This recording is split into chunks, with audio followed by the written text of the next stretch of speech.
Couple modifications to the old Z Jizzle here. We got the Antirock bar. I just ordered the bar and the arms.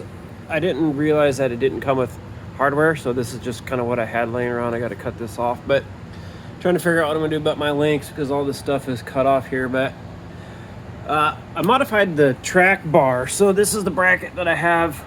It's just a Barnes, builder bracket welded right onto this truss, and then used my rough country. Everybody has this track bar bracket. So the problem was this was too low and that was too high. So when you're going down the street, these angles here between the steering and the track bar were off. So anytime you hit a bump, it would just be all over the place. So what I did was I moved that down to kind of make it more parallel. It made a gigantic difference. Just totally different vehicle. So I went and ordered some longer heims so I could pull this out.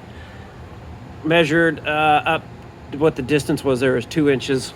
So I drilled out 2 new holes here.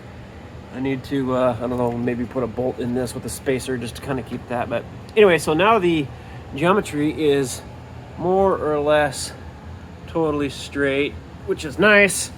Took a hockey puck out from my bump stop, so got a little bit more up travel. I don't want to reach in there because it's just kind of, dangling there. So another thing was I had the axle pushed forward and tilted forward to put more caster in it to keep the steering from being all over the place. And so now that I have the track bar fixed, I was able to actually pull the axle back about a 1/4 inch and tilt it back down. So now my springs are, more or less straight.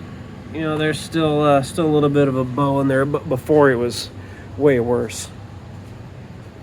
Let's see, what else did we got? Did we do anything? Haven't done anything. I still need to figure out how I'm going to connect this. So that's on the list of things to worry about in the near future. But I really just wanted to get this done before snow season. So that's a 35, and I can get that tire underneath the rails. It could go down more. Actually, now that I got this steering figured out, I should see if I can do that. The shocks are almost maxed out. I got about another inch I could go, but wanted to save the shocks. So yeah, just a little bit of an update of the project here.